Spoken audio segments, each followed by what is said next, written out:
Meus amigos, que a paz de Jesus permaneça em nossos corações. É uma alegria estarmos juntos e continuar um trabalho que a gente vem desenvolvendo já aqui há algum tempo, que é o desenvolvimento espiritual das civilizações. E dentro desse tema, nós estamos ultimamente abordando muito a função histórico-espiritual do Brasil. E passamos por muitas palestras sobre o desenvolvimento do Brasil e agora nós vamos para um ponto fundamental, que é a contribuição da Umbanda como uma religião realmente 100% brasileira. E nós vamos então abordar a Umbanda, mas eu queria que vocês pensassem dentro desse contexto do desenvolvimento das civilizações do planeta e, em especial, a preparação do Brasil como coração do mundo pátria do Evangelho, com a sua função espiritual, e nessa função espiritual do Brasil, em especial, o trabalho dos nossos irmãos da Umbanda. Então, sem mais delongas, vamos para o nosso tema, a origem da Umbanda, né?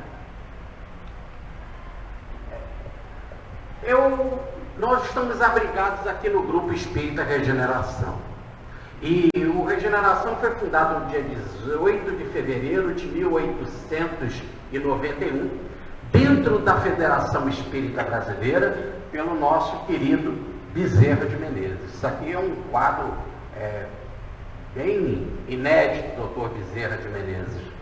E podemos dizer então que 17 anos antes da origem da Umbanda em termos de codificação, ou melhor, da Umbanda como estrutura institucional, porque só em 1908 que a Umbanda vai surgir. Então, 17 anos antes surge o Grupo Espírita Regeneração dentro da Federação Espírita Brasileira. Só em 1950 é que o Regeneração vai caminhar com as suas pernas fora da Federação. Foi fundado pelo, então, nosso doutor Bezerra de Menezes, que no livro Brasil,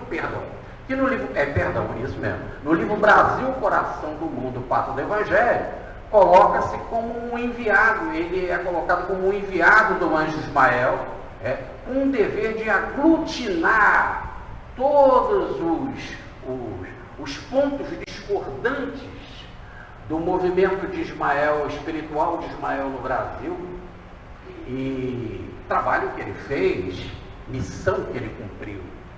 Mas o que é interessante também é que no livro Memórias de um Suicida, da dona Ivone do Amaral Pereira, através do espírito Camilo Cândido de Botelho, né, pseudônimo do escritor português Camilo Castelo Branco, é dito que o Bezerra de Menezes, ele, juntamente com Bittencourt Sampaio, são diretores do espiritismo evangélico no Brasil.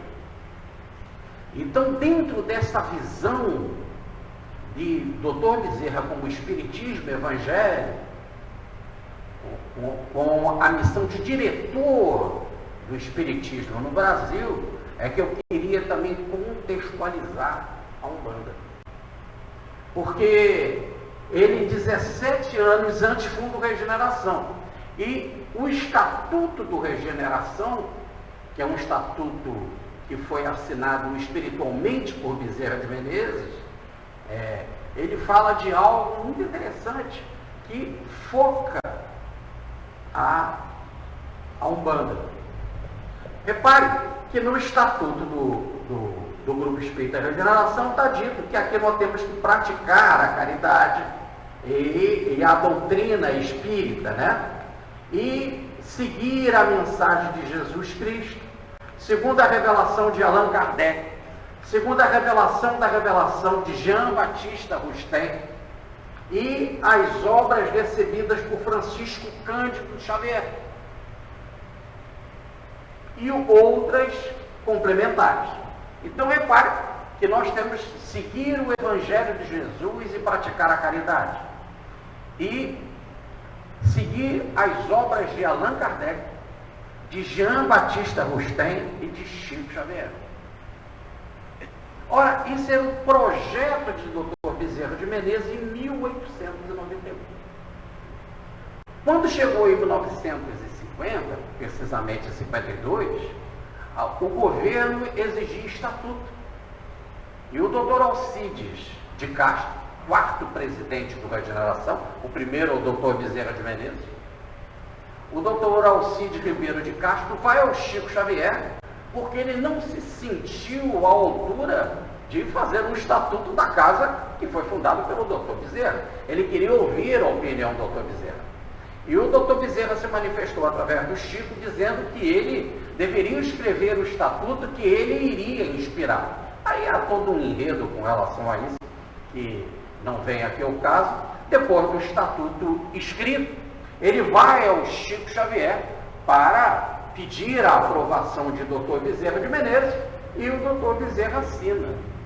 O Chico apanha o estatuto, o Dr. Bezerra assina o segundo presidente do Regeneração, que é o José Ramos, já desencarnado, em 36, assina o terceiro presidente do Regeneração, que é o Oscar Guimarães, que desencarnou em 1948, e fica a linha em branco para a assinatura do Dr. Alcides, que era o quarto presidente, que era encarnado.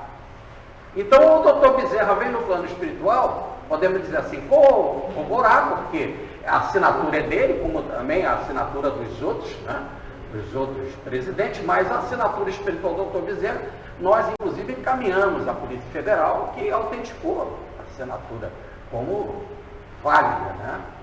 Afirma, por isso que eu vou botar firme espiritual. E olha, então o estatuto fala da obra de Rustem.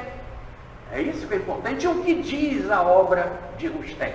Que o Dr. Bezerra conhecia, divulgava e estudava no Grupo Ismael, lá na Federação Espírita Brasileira, onde o Regeneração surgiu 17 anos antes da Umbanda. O que ela fala? Entre outras coisas, vamos direto ao ponto, que a obra Os Quatro Evangelhos de Rustem, ela tem por tarefa, né?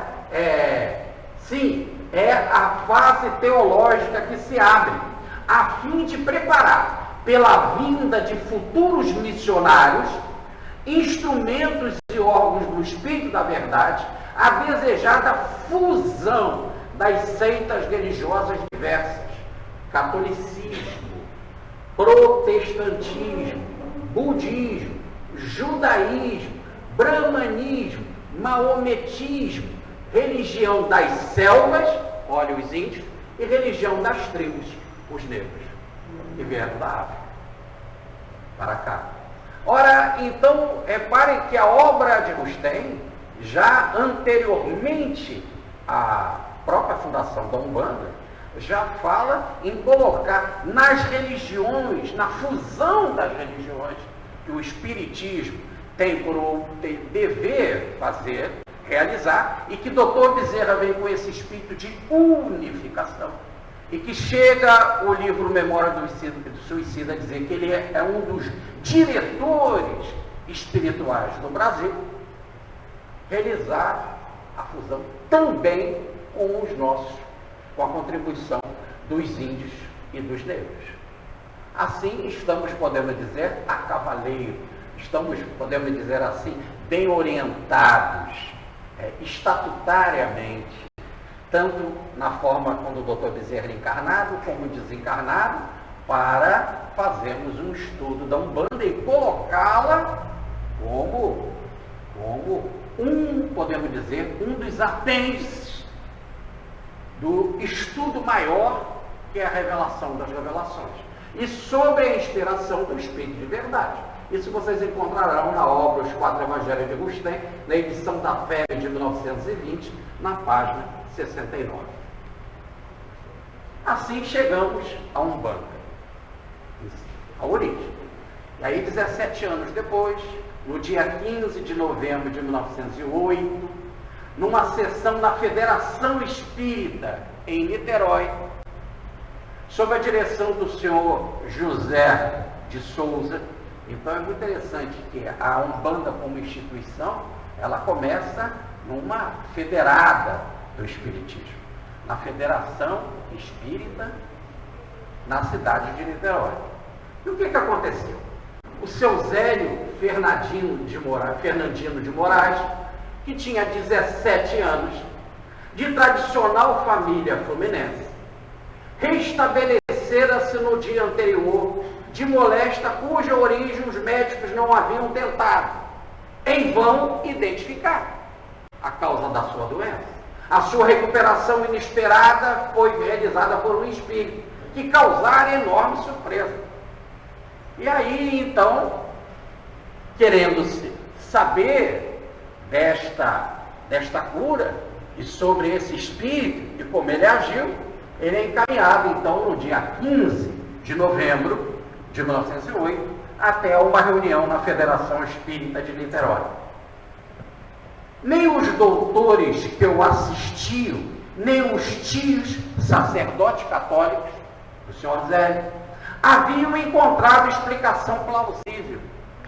A família atendeu então à sugestão de um amigo que se ofereceu para acompanhar o jovem Zélio à federação. Zélio foi convidado a participar da mesa. Zélio sentiu-se deslocado, constrangido em meio àqueles senhores. Afinal, ele só tinha 17 anos. E causou logo um pequeno tumulto, sem saber porque, em dado momento, ele disse: falta uma flor nesta casa, vou buscá-la. Algo que sugere um ritualismo. Sugere. E, apesar da advertência de que não poderia afastar-se, levantou-se, foi ao jardim e voltou com uma flor que a colocou no meio da mesa. E aí, diante desse questionamento, e vai começar agora todo um trabalho de questionar o espírito que tomou o Zélio e realizou tal atitude de colocar uma flor na mesa.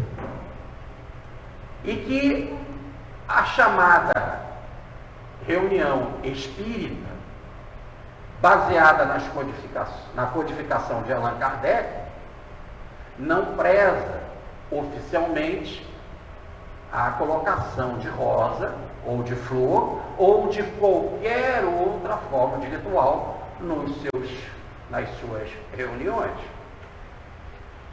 Não preza. No entanto, eu trouxe, como no nosso estatuto tem, e também seguiremos as obras de Chico Xavier, então eu trouxe a contribuição de Chico Xavier sobre isso.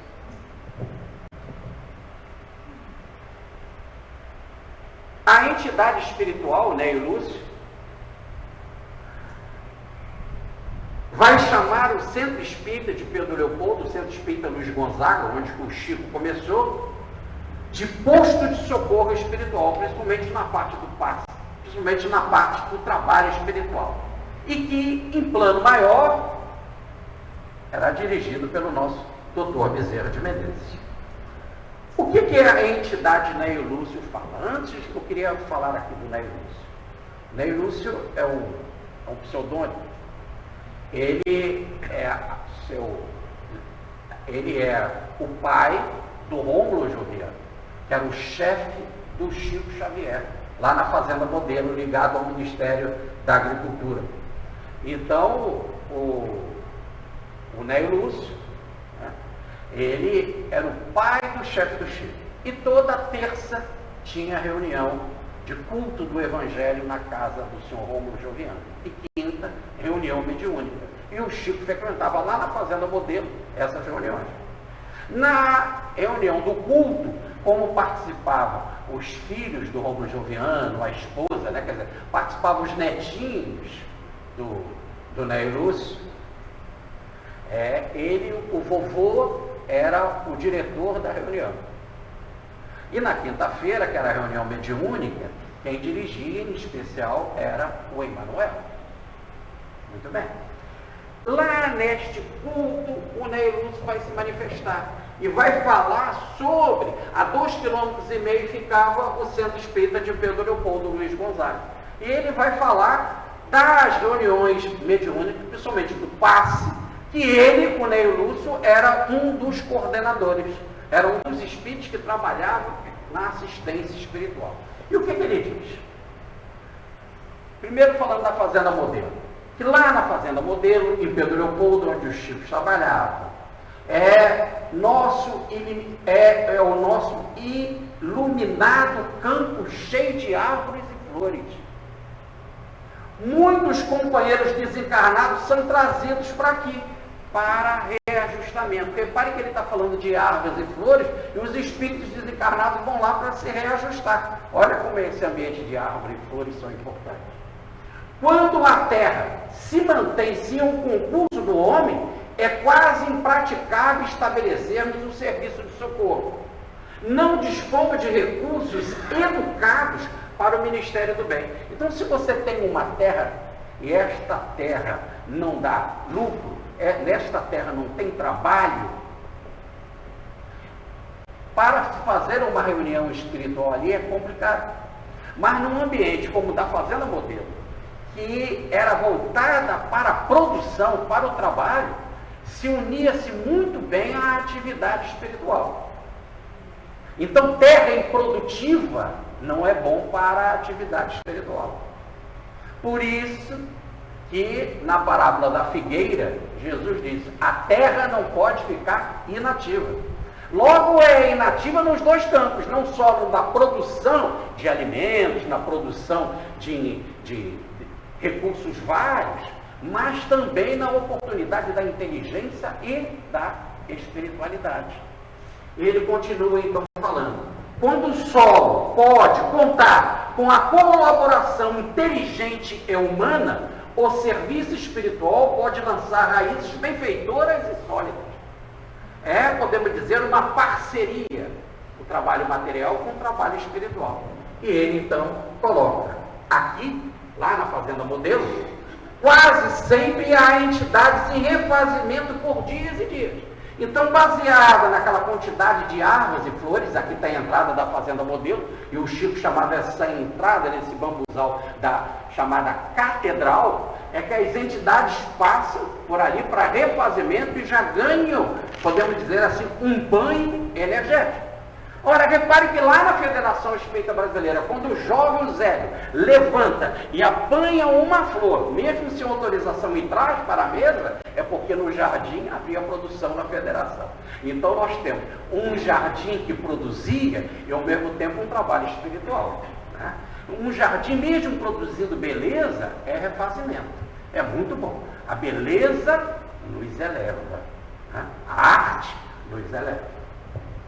E aí o nosso Ney Lúcio vai descer mais em detalhes entre as flores e as cores, porque tem flores e as flores de cores diferentes. E cada uma tem uma função. E olha o que a entidade fala. As flores, tanto as cores, emitem recursos de sutileza. O vermelho cria raios excitantes. O verde proporciona repouso. O azul emite calma curativa. O amarelo vivo irradia forças contundentes. O escuro, tendendo ao negro ou ao preto afirmativo, produz raios polarizantes. Então, um espírito está muito, podemos dizer, energizado ou impaciente, ele também pode ganhar uma energia curativa paralisante. Ele explica mais. A rosa, em especial, eu estou ali botando asteriscos na rosa, o jasmim, a acácia produzem forças espirituais. Então, o que a entidade estava fazendo através do seu Zélio não era nada que surpreenda aqui os espíritos que trabalham com o nosso Chico Xavier. E muito inspirado, o Rogério colocou isso na primeira transparência da nossa palestra, né? Colocando uma flor sobre a mesa. Todos nós, diz a entidade, podemos fluidificar as flores, tanto quanto a água ou os objetos coloridos. Então não só flores, mas até objetos podemos também fluidificar, ministrando os raios que eles são próprios. Ah lá, cada uma tem um raio, excitante, de repouso, curativo, contundente ou paralisante. Aí você pode fluidificar as plantas e outros objetos, visando determinados fins. Qual é o seu fim? Então não tinha nada de diferente no seu Zé. E em parceria, dentro da Federação Espírita, e o trabalho de Umbanda, que vai começar. Vamos falar das rosas. Olha o que o espírito Neio Lúcio fala. Era aniversário dele, olha, dessa entidade. Ele é autor do livro Alvorada Cristã, Jesus no Lar, publicado pela Federação Espírita Brasileira através da mediunidade do Chico. Era aniversário dele. E ele diz assim: peço a vocês, quer dizer, aos parentes dele que estavam ali no culto, junto com o Chico, peço aos parentes de vocês comemorarem a data nos trabalhos públicos, lá de sexta-feira, que era a reunião que se recebia aqueles chamados jovens do além, e que tinham os passos. Peço que comemorem esse meu aniversário de desencarnação lá no Centro Espírita Luiz de Gonzaga, onde eu tenho serviço que me é muito valioso. Olha o serviço de cura, muito valioso. Nessa, nossa querida Maria, esposa do Rômulo Joviano, esposa do chefe do Chico, nossa querida Maria Joviano, não precisa dar-me o bolo das 17 primaveras de desencarnação. Porque também é muito comum o bolo. Hoje, quando nós chegamos aqui, a Solange trouxe bolo para todos nós, né? Então, bolo. Então, quer dizer, não há necessidade, mas em lugar deste brinde, um interessante espírito comemorando o aniversário de desencarnação. Mas no lugar desse brinde que é o bolo, aceitarei rosas na casa de nossas atividades espirituais. Leve lá para o Centro Luiz de Gonzaga rosas. E por causa de quê? Rogo-lhes a abstenção de qualquer referência ao meu nome. Nada de ficar me cultuando. As flores são aproveitadas por mim no serviço que devo aos necessitados e sofredores. Então ele ia pegar as flores e ia usar lá no Centro Espírita Luiz Gonzaga para os necessitados e sofredores. Era o que o seu Zélio estava fazendo ali. Quer dizer, a entidade através do Zélio. Não precisam enviar muitas cópias, porque não precisa encher a casa de flor. Pode ser pouco, não precisa muitas cópias desse material. Mas as rosas, tanto a rosa que tanto estimamos, desejo compareça na nossa festividade. Quer dizer, entre as flores, o que eu desejo mesmo é que você traga rosas. Aí nós chegamos aos chamados até banhos ritualísticos na Umbanda, né? Que é o banho de rosa, né? E aí a entidade está mostrando que ele usa isso em benefício de sofredores.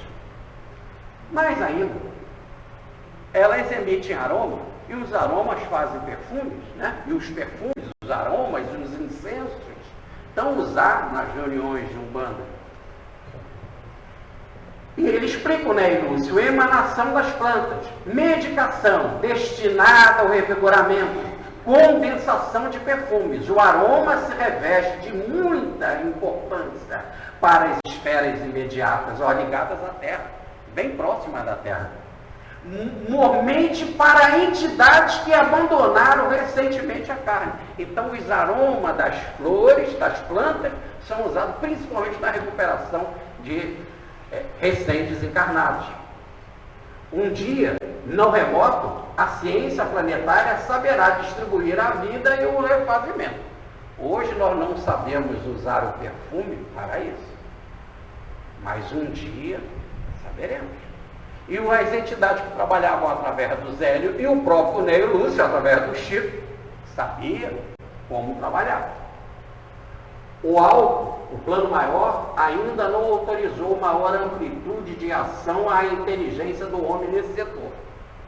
Progresso É uma arma de dois gumes lidar com perfumes. Tem gente que lida com perfume para atrair pessoas, né? E dominar pessoas em abusos da sexualidade. Pela inteligência apurada, a elevação e queda. Olha lá, pode ser usado para subir ou como para descer. Glória ou decadência. É um problema de direção moral. O perfume que contém princípios sublimes para restaurar o tecido vital do corpo denso, eu vou repetir a frase, que isso é muito importante. O perfume que constitui princípios sublimes para restaurar o tecido vital do corpo denso e do perispírito pode igualmente ser portador de morte, segundo a aplicação que lhe demos. Quem quiser ver este lado da magia e usada para a negatividade, tem um belo livro publicado pela Federação Espírita Brasileira, que é o Romance de uma Rainha, em 2 volumes do Conde Rochert, através da médium Vera Cristianovich, e que mostra bem essa colocação. Isso está no livro Colheitas do Bem, do Ney Lúcio, na psicografia do Chico. Olha lá. Certa minoria de estudiosos honestos, minoria, se acha preparada para lidar construtivamente com os alunos. Ora, era o caso das entidades, tanto do Ney Lúcio, que diz que sabe fazer, como a entidade que trabalhava com Zé. E é por isso que o nosso querido Chico Xavier assim se manifesta. Eu sempre compreendi a Umbanda como uma comunidade de corações profundamente vinculadas à caridade, como nos pede também o nosso estatuto, com a bênção de Jesus Cristo. E nesta base eu sempre devotei ao movimento umbandista no Brasil o máximo de respeito e a maior admiração. Pudera, ele trabalha inclusive direto com os espíritos ligados à Umbanda. Nós vamos ver isso já já. Tá? Continuemos a história da Umbanda, depois desta entrada nas flores, né? Celerado o ambiente. Que ambiente? Aquele que estava agitado, que ele tinha levantado e foi lá buscar as flores, e o diretor da reunião, o senhor José, disse que não era devido, né? Serenado o ambiente e iniciados os trabalhos, manifestaram-se espíritos que se diziam índios e escravos. O dirigente advertiu-os para que se retirassem.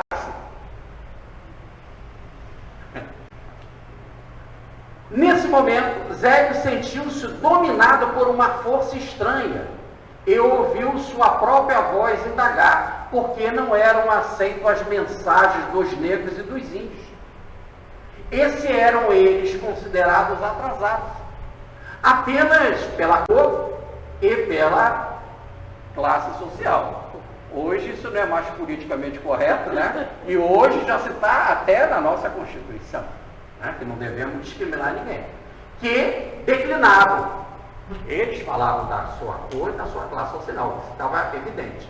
Essa observação suscitou um quase tumulto, né? Não se trata disso, não é por causa de cor, não é por causa de classe social, é porque aqui nós lidamos com outro tipo de entidade, e aí vem aquela ideia, outro tipo de entidade, o quê? Que são mais elevados, e até quando nós trabalhamos só com determinadas entidades, chamadas mais elevadas. E quem tem esta capacidade de julgar se uma entidade é elevada ou não? É pela fala dela? É pela cor dela? Ou é pelo conteúdo daquilo que ela faz? Não é pelo fruto que se conhece a árvore? Qual é o fruto? Isso tem que ser levado em consideração. Então seguiu-se um diálogo acalorado, no qual os dirigentes dos trabalhos procuravam doutrinar um espírito desconhecido, que se manifestava e mantinha a argumentação segura. É interessante que o espírito fazia uma argumentação segura. E o debate ficou acalorado. E o que aconteceu? Afinal, um dos videntes ali, um dos médiuns de vidência, pediu que a entidade se identificasse, já que ele aparecia envolta numa aura de luz. Quer dizer, um médium vidente viu e falou assim: esse espírito está contra as nossas ideias, mas ele tem uma aura de luz, como é que pode? Então é melhor ele se identificar e explicar isso, essa situação. Se quer o nome, respondeu Zé inteiramente meninizado, que seja essa. Eu sou o caboclo das 7 encruzilhadas, porque para mim não haverá caminhos fechados. Então ele dá esse nome, o caboclo, né? Então ele está se apresentando como um índio das 7 encruzilhadas. É que o 7 na numerologia é o número da vitória, né? Do poder do espírito sobre a matéria. Repare que na carta do tarô, a carta número 7, é uma carruagem em que o cavaleiro está dominando cavalos revoltados, em que um quer ir para a esquerda, outro quer ir para a direita, e ele tem que bridar os cavalos, ou frear os cavalos. Bridar é aquele ferrinho que fica do lado do cavalo e que freia, machuca, e ele contém os instintos, e ele leva a carruagem, o cavaleiro, para onde ele deseja, e não deixar os cavalos destrambelhados irem a seu bel prazer. Então, primeiro, o 7, então, é o número da vitória, do controle do espírito sobre a matéria. E encruzilhada é um caminho fechado, né? Onde que você tem, por exemplo, numa rua em que é aberta, em que nós temos 4 caminhos, 4 possibilidades, norte, leste, sul, chega na encruzilhada, não dá mais para ir. Quer dizer, caminho fechado, porta fechada, em outras palavras, domínio total. E ele então fala, né? Repare que eu estou dando esse nome, se queres um nome, então esse é o meu nome dele. Ele se apresentou como um nome de guerra, um grito de guerra, dizendo assim, estou apresentando um nome que representa vitória, controle. Por quê? Porque não haverá caminho fechado para mim. Eu, com a vitória, eu abro tudo que é encruzilhado. Abro os caminhos. Sou um representante da Umbanda, e a Umbanda, então, tem por trabalho, por missão, abrir caminhos. Logo um pseudônimo que ele está usando. E prosseguindo, anunciou a missão que trazia. Qual é a missão? Estabelecer as bases de um culto, logo de algo ritual, em que muitas pessoas ainda precisam do ritual.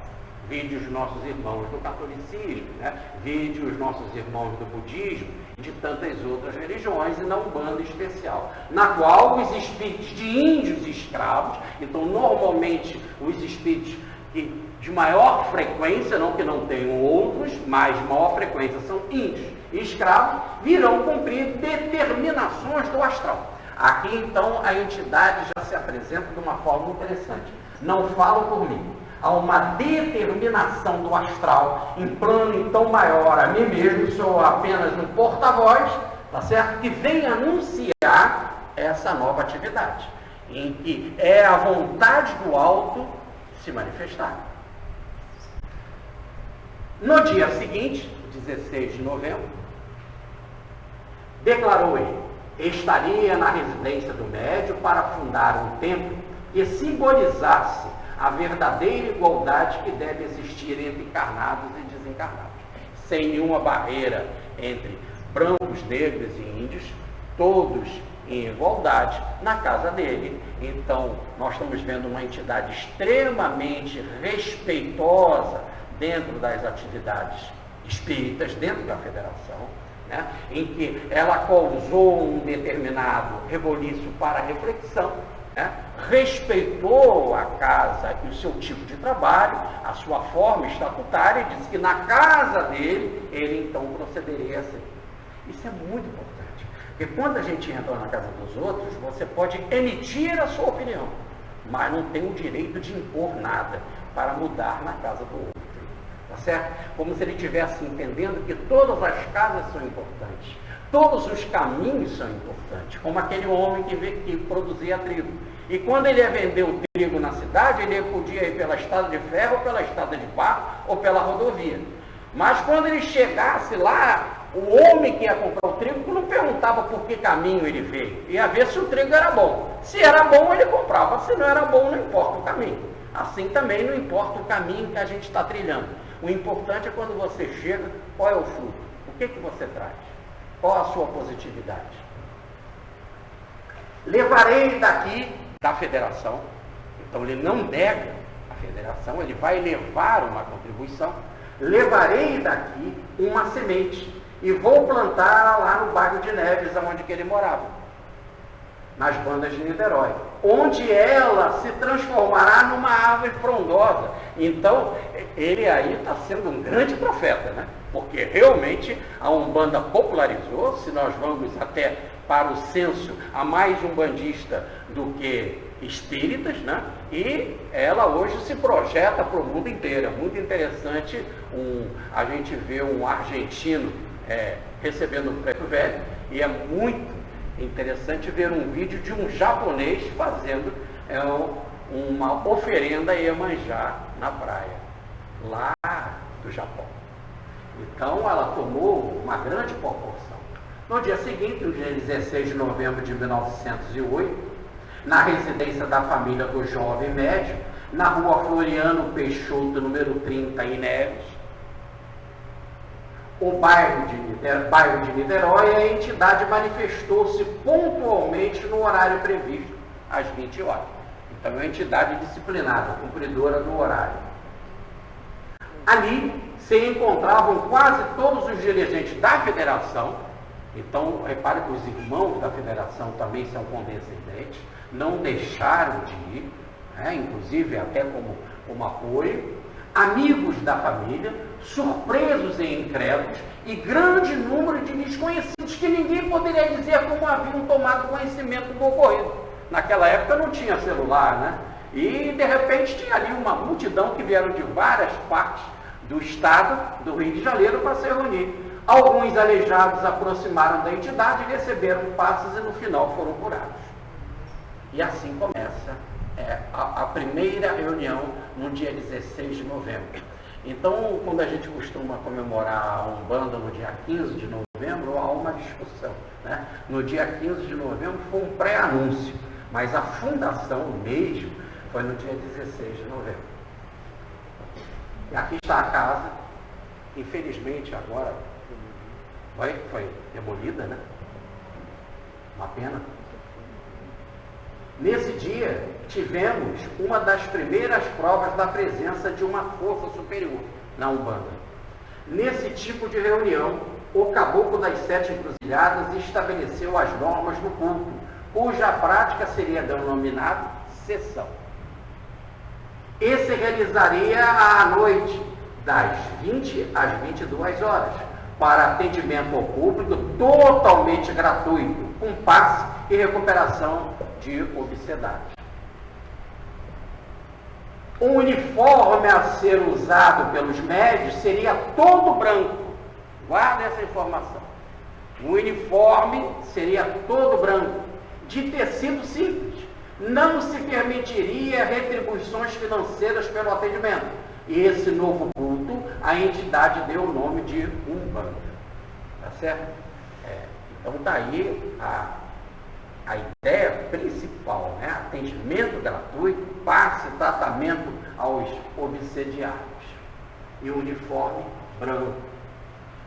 E declarou fundado o primeiro templo, com a denominação de Tenda Espírita Nossa Senhora da Piedade. E o caboclo explica. Por quê? Assim como Maria acolhe em seus braços o filho, a tenda acolheria os que a ela recorresse nas horas de aflição. Então, como Maria, lá na Pietà, né, recolhe nos braços Jesus, um grande momento de aflição, assim a tenda teria por objetivo, por isso Nossa Senhora da Piedade, teria piedade para com todos os filhos, e sem distinção nenhuma, acolheria todos no seu braço, nos seus braços ou no seu ninho. Então, tudo sob a inspiração de Maria de Nazaré. E aí o Ney Lúcio também vai se manifestar através do Chico Xavier, muitos anos depois, recomendando o avental branco para onde? Para o Centro Espírita Luiz Gonzaga, em Pedro Leopoldo. E olha o que ele fala. Recordo que um avental branco, com botões igualmente brancos, à maneira do médico operador ou do enfermeiro-chefe, lhe faz falta. Ele está falando por Rômulo Joviana, que coordenava o passe como encarnado no Templo Espírita Luiz Gonzaga. Então ele explica: avental branco, com botões brancos. Por causa de quê? Para ficar parecido com o médico ou o enfermeiro-chefe. Porque na hora que o doente chega, e nós sabemos disso, toda vez que você está com dente dodói, e você chega diante do dentista, parece que é um pacto. Depois que você paga, primeiro você paga na recepção, não é isso? O dente para de doer, não é isso? Toda vez que você chega diante do médico também, você se sente melhor, não é isso? Psicologicamente melhor. Então repare que a presença do médico, a presença do dentista, a presença do enfermeiro, como ela é importante, né? Então é isso que ele está dizendo. Psicologicamente, as pessoas usando um avental branco, primeiro, serão identificadas mais rapidamente para levar ou receber ou dar socorro. E segundo, porque psicologicamente a pessoa já se sente, podemos dizer, mais protegida. A dor vai aliviando. Essa é a recomendação. E aqui nós temos a imagem de Miguel Ângelo, né? Que também foi sofrida. Essa imagem de Maria recebendo o filho nos braços, a Pietà, que chamamos no Vaticano, logo na entrada do Vaticano, hoje tem um imenso vidro à prova de bala lá, porque teve alguém que não respeitou essa piedade, tacando pedra na Pietà de Miguel Ângelo. Por isso que ela tem um imenso vidro protegendo no Vaticano.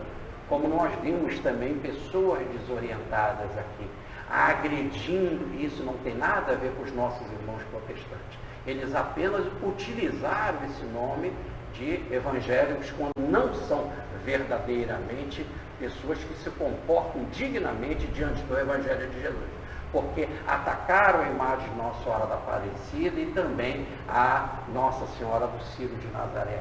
E outras manifestações de ódio, desequilíbrios, de incêndio, de agressões, etc, etc.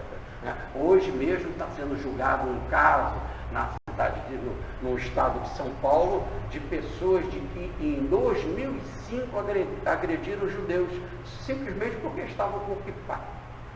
Hoje está acontecendo esse julgamento, que Deus ilumine o juiz, ilumine os advogados, tanto o de defesa como o promotor público. Bom, e aqui nós temos a nossa Pietà. Essa é a ideia da entidade, receber a todos que estão aflitos. Através de Zélio, manifestou-se na mesma noite um preto velho, dando o nome de Pai Antônio, para completar as curas de enfermos iniciadas pelo caboclo. Então o caboclo iniciava e o preto velho concluía. E foi ele quem ditou o ponto, ou o cântico, ou o hino, hoje cantado no Brasil inteiro, que é o hino do Caboclo das Sete Encruzilhadas. Fica muito difícil eu cantar. Mas chegou, chegou, chegou com Deus, chegou, chegou, o Caboclo das Sete Encruzilhadas. Eu prometo que é a última vez que eu canto para vocês. Tá certo? Dá vontade até do caboclo se afastar um pouco, né? Muito bem. Bom, vocês sabem cantar? Quem sabe essa música? Ah, você sabe? Então canta ela aqui pra gente. Só estende mais um pouquinho do que você falou. Ele utiliza assim: chegou, chegou, chegou com Deus, chegou, chegou o Caboclo das Sete Encruzilhadas. Agora estende, chegou. É outra coisa, né? Muito bem. Então, está aí o primeiro cântico, podemos dizer assim, oficial da instituição de Umbanda. Ora, o Chico Xavier fala, e lá ele diz que vai se manifestar preto velho e caboclo, né? E o Chico vai dizer isso mesmo. Ó. Trabalhamos aqui no nosso templo, no Templo Espírita Luiz Gonzaga, com evangelizadores, que são os chamados homens brancos, que ali é inspirado pelo jesuíta Padre Manuel da Nóbrega, que é o Emanuel, né? o jesuíta José de Anchieta, que é o nosso Frei Fabiano de Cristo, né? E africanos e índios. São essas entidades que trabalham lá no Templo Espírita Luiz Gonzaga. E ele fala assim, ó, entidade de africanos simpáticos e índios estudiosos colaboram conosco no serviço junto à matéria densa. Há espíritos que sabem com maestria os caminhos evangélicos. Sabe doutrinar, sabe o evangelho de pós, sabe usar bem os recursos do evangelho. Mas, por vezes, não entende os imperativos da nossa missão. Sabe usar bem o evangelho, mas tem determinados doentes, determinadas situações, determinados problemas que ele não sabe lidar. Então precisa de outros tipos de trabalho. Cada máquina, então ele está usando aqui o médium como um exemplo de uma máquina. Nós temos as máquinas diferentes e operadores de máquinas diferentes. Então, cada máquina deve possuir o seu operador. E um operário que movimenta muitas máquinas ao mesmo tempo não é comum. Ter capacidade de dominar tudo não é comum. Aí você fala, é doutor Bezerra de Medeiros, é um Eurípides, né? E aí vai terminando essa nossa lista. Tá certo? Dominar todas as máquinas e os recursos. Como todos têm que trabalhar, porque todos são convocados, né? Então, ele usa também africanos e índios. Compreende, pois, ele pede para a gente compreender, compreende, pois, a importância de especializar o maior número possível de servidores para a tarefa sempre mais exigente. Vocês compreendem? Olha o que o Espírito diz. Compreende, cada vez nós temos mais especialistas, médios especialistas. Então, aquele médico que é especialista com aquele preto velho, aquele que é especialista com aquele caboclo, eles são bem-vindos também nas nossas atividades, porque eles poderão realizar trabalhos importantes, não só dos evangelizadores.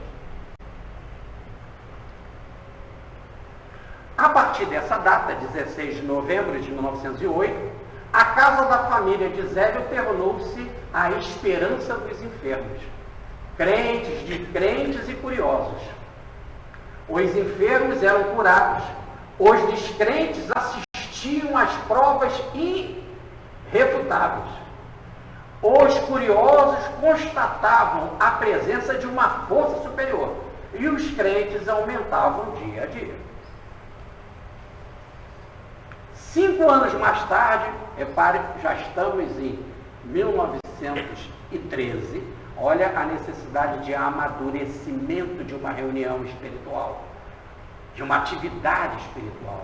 5 anos mais tarde, manifestou-se o Orixá Malé, ou Malê, melhor falando, exclusivamente para a cura dos obsedados e o combate aos trabalhos de magia negra. Precisou 5 anos de atividade de cura com o caboclo e com o preto velho para começar os trabalhos que envolvem limpeza de magia negra. Tão usado nas nossas reuniões de Umbanda, e que quantas vezes o Chico fala que muitas e muitas vezes teve em situações mais variadas na noite, em cemitério, nas esquinas, nas encruzilhadas, em determinados terrenos, para fazer um serviço de limpeza de objetos e de coisas que foram imantadas para prejudicar uma comunidade, uma pessoa, uma família, etc, etc. Mas olha a necessidade da experiência. 5 anos depois é que isso aconteceu. Passado 10 anos, olha, mais experiência. Passado 10 anos, o Caboclo das 7 Cruzilhadas anunciou a segunda etapa da sua missão. A fundação de 7 templos que deveriam constituir o núcleo central para a difusão da Umbanda. Então, mais outras 6 instituições. Começou com Nossa Senhora, nós vamos ter o Templo Espírita Sebastião, o Templo Espírita Miguel Arcanjo, São Jorge, etc. Sempre fazendo esta união entre a religião católica, cristã e a Umbanda. A Tenda da Piedade, que foi a primeira, né, trabalha ativamente produzindo curas, principalmente a recuperação de obsedados, considerados loucos na época. Já então se contavam as centenas as curas realizadas pela entidade, comentadas em todo o estado e confirmadas pelos próprios médicos, que recorriam à tenda em busca da cura dos seus doentes. O caboclo indicava nas relações que lhe eram apresentadas, então os médicos traziam relações, uma relação com os nomes dos pacientes. Aí o caboclo indicava, esse sim, esse não, esse sim, esse não. Quer dizer, esse é com vocês, esse é comigo. Então vamos reler o texto ali agora. O caboclo indicava nas relações que lhe apresentavam, com o nome de enfermos, os que poderia curar. Eram os obsedados, portadores de moléstia de origem psíquica. E outros, dizia ele, competia a medicina curar. Então ele não só respeitou o caboclo, a Federação Espírita de Niterói e os seus procedimentos espirituais, mas também respeitou a medicina terrena. Porque, aliás, está nas próprias escrituras, no livro dos Provérbios. O médico é um representante de Deus na terra e precisa ser respeitado. E também tem a sua intuição, podemos dizer, para os trabalhos de cura. Zélio de Moraes, já então casado, por determinação da entidade, recolhia os enfermos mais necessitados em sua residência, até o término do tratamento astral. Então eles ficavam hospedados lá mesmo. E muitas vezes as suas filhas, Zélia e Zilmeia, crianças ainda, cediam o seu aposento para que os doentes ficassem melhores acomodados. Então a casa dele passou a ser não só templo espiritual, mas templo também de acolhimento, bem Nossa Senhora da Piedade, né? Acolhendo a todos e dando o máximo possível de conforto, inclusive deslocando as meninas, que eram crianças e podiam dormir com mais facilidade em outra instância, em outra localidade, em outro local da casa. Aí está o nosso Zélio Fernandino de Moraes. As fotos são sempre muito simples dele e são sempre muito fracas, né? Tem que se fazer muito recurso para melhorar a foto por causa da época, né? E do ambiente mais simples. E aí vem a explicação do nome Umbanda. Umbanda, a origem do vocábulo está na raiz sânscrita Aum, Om, que na definição de Helena Petrovna Range Blavatsky, que é a criadora ou a fundadora da teosofia e do glossário teosófico, significa a sílaba sagrada, que é a unidade de 3 sílabas, Aum, de 3 sílabas. Daí a trindade em um. Aqui está representando, então, o Aum é a energia cósmica, está representando o nome divino, e como são 3 letras, é a ideia do 3 em 1. Muito bem.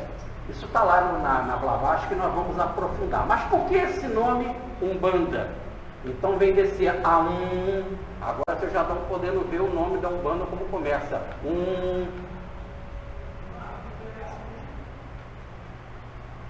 É uma sílaba composta pelas letras A, U, M.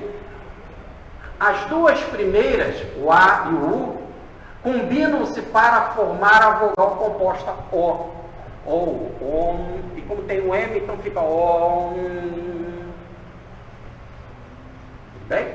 Mas na hora de escrever, se escreve Aum, para se escrever, mas se pronuncia Om. Como as pessoas eram simples, né? Muitas não sabiam ler e tinham de repetir o Aum, achavam que era Aum com a U-M, né? E não Om, e não se pronunciava Om, que seria então Umbanda, não a Umbanda. Isso é tudo a falta do conhecimento dessa energia primitiva que o caboclo estava usando. Mas o caboclo está pouco ligando para o nome, tanto que quando pergunta o nome dele, ele mesmo diz, se você quer, toma esse nome, eu não estou preocupado com o nome, né? Aliás, diz a entidade que se manifesta através do nosso Petro Balde na mensagem do Natal, Não tenteis me definir, eu não tenho nome, né? Porque essa preocupação de nome, e a própria Bíblia já fala no primeiro mandamento, não pronunciar o seu santo nome em vão. Então, contanto que as pessoas vão lá receber o bem, a caridade e a proteção espiritual, isso é o que vale. Mas a ideia era essa. Então, é a sílaba mística, emblema da divindade, a trindade na unidade, sendo que o A representa o Deus Vishnu, o U, o nome Shiva, e o M, Brahma. Então nós estamos aí diante das energias cósmicas, do Deus maior, Criador, e das suas duas formas, a forma construtiva e a forma destrutiva. A forma de construção e a de refazimento, né? É o mistério dos mistérios, a palavra mais sagrada de toda a Índia, com que começam os Vedas e todos os livros sagrados ou místicos da Índia. Então, o que é a nossa Umbanda? Ela é uma força ou um culto que soma-se com todos os princípios. Ela vai até a Federação Espírita de São Paulo, bebe as ideias boas da mediunidade, da ética trazida por Allan Kardec, vai até a mensagem dos católicos, apanha a ideia de Nossa Senhora, São Sebastião, São Jorge, vai aos índios, aos pretos velhos, aos índios e aos escravos, aos negros, né? E vai também à Índia apanhar recursos. Então podemos dizer assim, uma religião sem fronteiras. Tudo aquilo que é utilizado pelo bem, ela recolhe. Então já a palavra banda, porque eu só estou falando banda. A palavra banda, também de origem sânscrita, no mesmo glossário teosófico, significa laço, ligadura, sujeição, escravidão à vida nesta terra. Então, o que está dizendo? Analisando as duas palavras, o Aumbanda, podemos definir a Umbanda como sendo o elo de ligação entre os planos divino e o terreno. Há uma ligação entre o plano astral e o plano terreno. É isso que é Umbanda. Um culto que te proporciona a ligação entre essas duas esferas. Tá? E como as pessoas não sabiam pronunciar, e a Umbanda quase sempre foi de boca em boca, as pessoas chegavam no ouvido, você vai aonde? Aí dizia, eu vou lá. E muitas vezes tinham muita vergonha, e era perseguido também pela polícia, e essas coisas todas. Então, era de ouvido para ouvido, e acabou ficando a palavra errada, o Umbanda. Tá certo? O que foi bom também, porque deixou a teosofia sem envolvimentos diretos com a origem do novo culto. Infelizmente, na época da revelação da Umbanda em terras brasileiras, não houve a preocupação de se manter a integridade do vocábulo. A palavra mântrica, a Umbanda, foi sendo passada de boca a ouvido e chega até nós como Umbanda. E as entidades corroboram. Aqui nós temos uma outra pietá, citada por André Luiz, no livro Ação e Reação, que é feita pelo escultor Teixeira Lopes, o mesmo que fez aquela porta na catedral, ali na Presidente Vargas, na Candelária, aquela porta linda, foi feita por esse mesmo escultor Teixeira Lopes. E essa escultura nós tivemos agora lá em Portugal, na sede de Lisboa, e fotografamos o original lá. Tá certo? Esse é do livro que fala dos trabalhos artísticos de Antônio Teixeira Lopes. Mas nós fomos lá pessoalmente agora em Portugal, o Marçanese, e tivemos lá diante dessa escultura, né? Dessa pietá.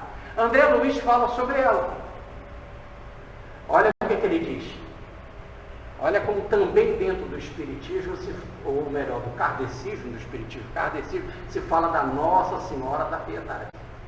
E ela é usada para acolher os sofredores.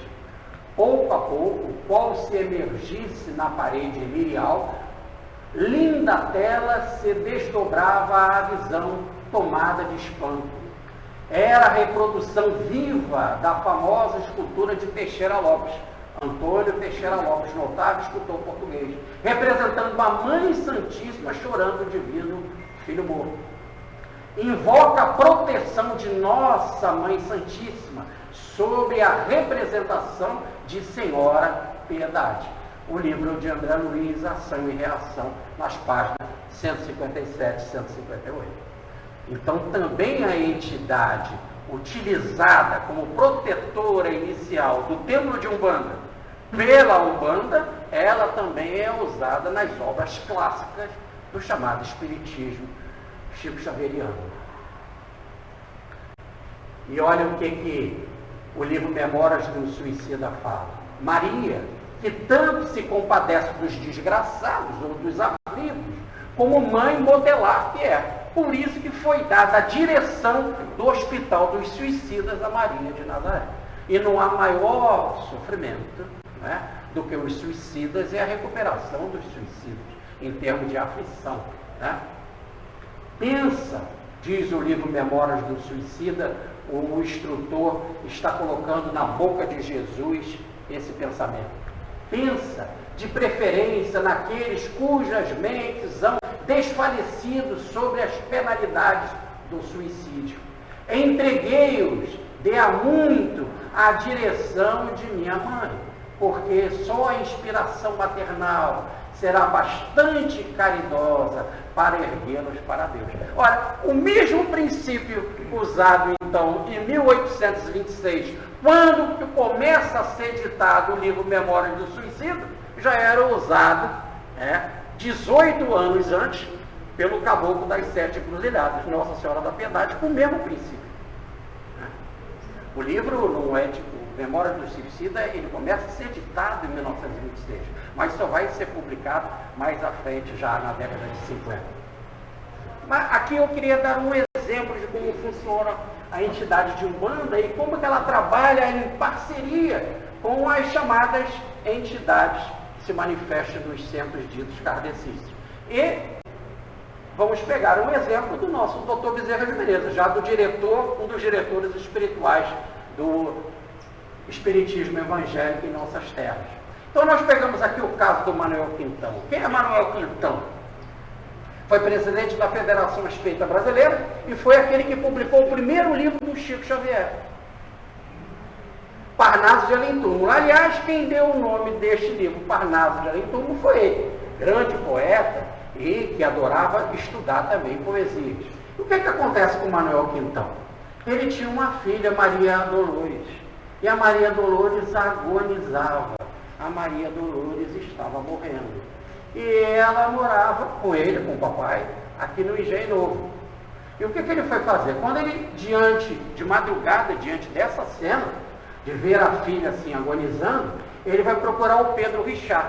Quem é Pedro Richard? Discípulo de Bezerra de Menezes. Quando Bezerra assinava com o pseudônimo de Marx, Pedro Richard assina com o pseudônimo de discípulo de Marx. Discípulo de Bezerra. Então ele vai procurar. Ele sai do Engenho Novo, pega o bonde e vai de madrugada e chega lá antes do sol nascer, na casa do Pedro Richard, aqui no Rio Comprido. Bate lá e uma trabalhadora da casa abre a porta. E já escuta o Pedro Richard, que começa a botar o hobby e descer para atender o Manuel Quintão. E quando o Pedro Richard começa a descer, vendo a cara do Manuel Quintão, e já, por mediunidade, sabendo o que estava acontecendo, ele já desce assim, falando na escada. Calma, Manuel Quintão, calma. A filha é de Deus, meu amigo. O pai é Deus. Mas ele estava ali, o Manuel Quintão, eu sou o pai da Dolores, tá certo? Aí ele já começa assim, chamando o Manuel Quintão como um diretor da federação para a compreensão da verdadeira doutrina. O pai é Deus, a filha é de Deus, para ele se acalmar.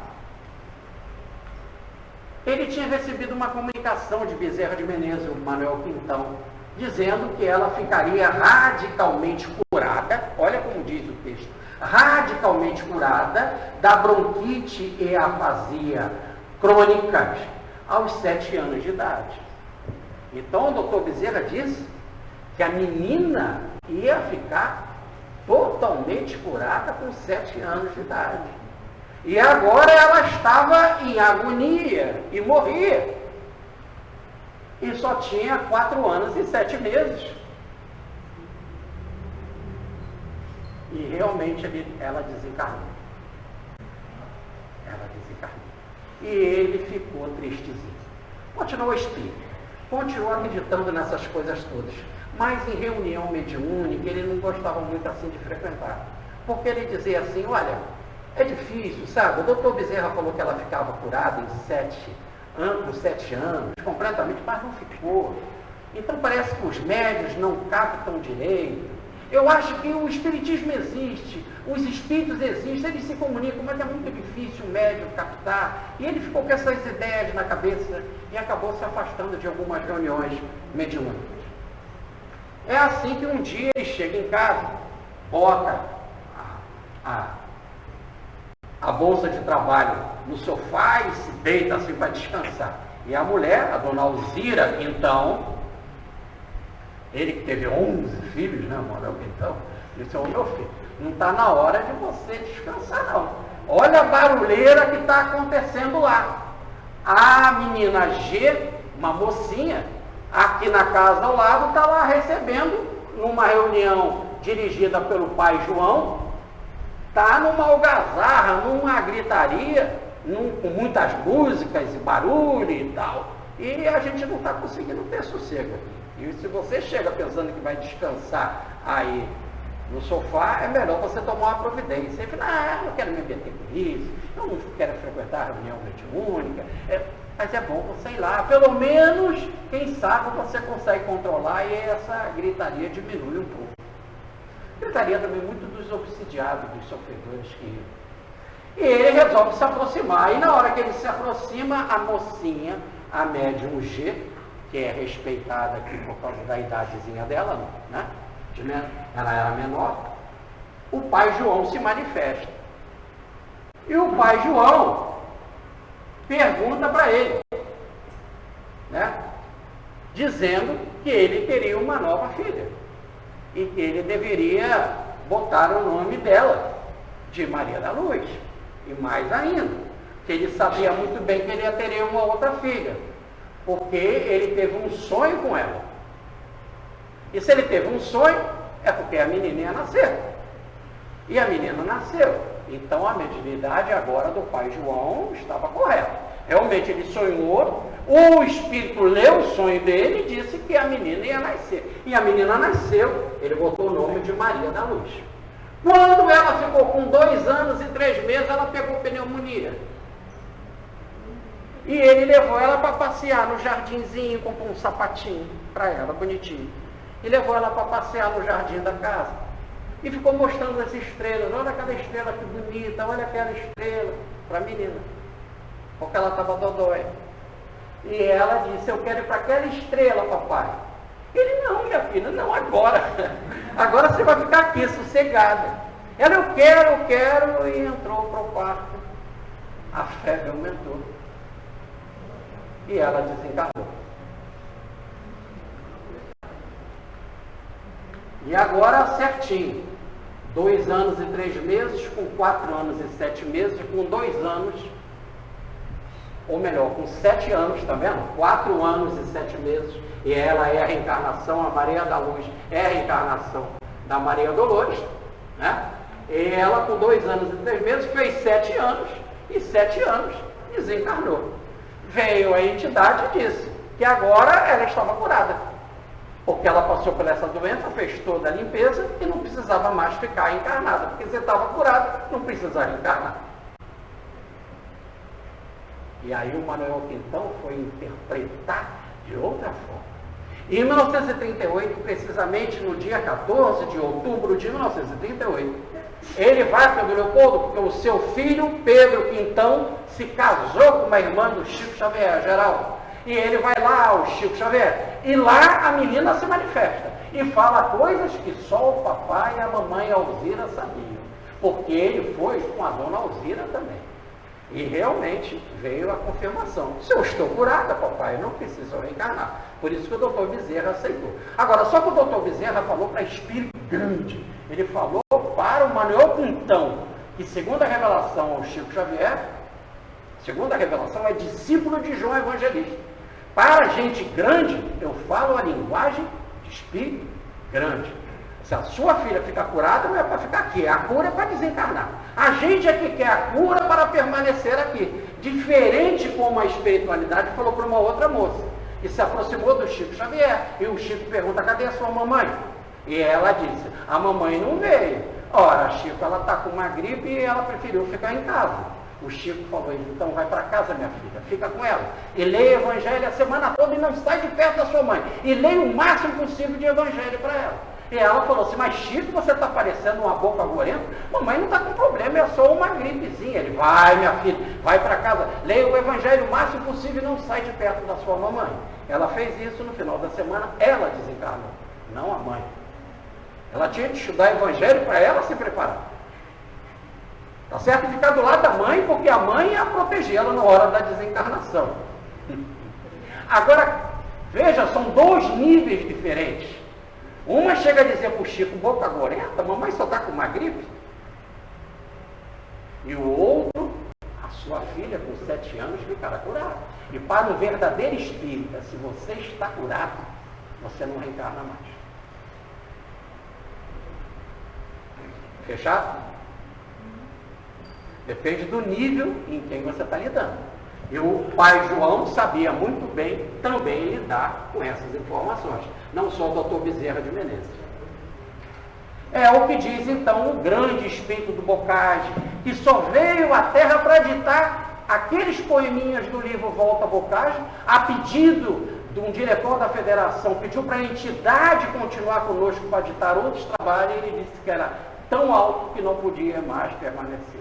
E assim começa o livro Volta Bocage através do Chico Xavier. Doce mãe, sereníssima senhora, dos teus lábios velados de doçura, nasce fresca alvorada que fulgura na infortunada sombra de quem chora.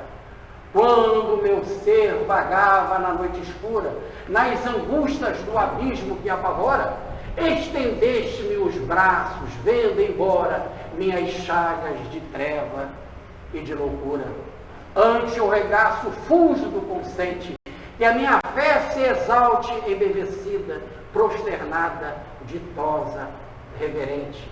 Recebe no dossel de graça e vida o louvor do teu filho penitente, no clarão de tua alma convertida.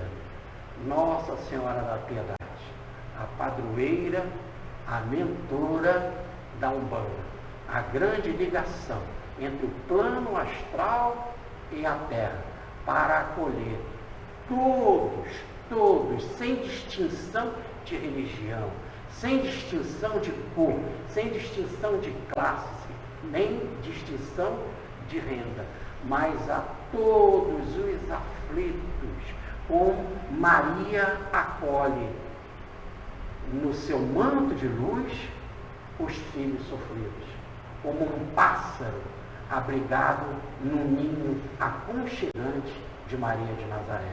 É, com certeza, a Umbanda, com uma religião nitidamente brasileira, mas um marco, um grande marco para projetar no desenvolvimento das civilizações o Brasil como terra do futuro, como o coração do mundo, como pátria do Evangelho, sem fazer, pelo espírito de fraternidade, distinção absoluta com ninguém, encarnado nem desencarnado.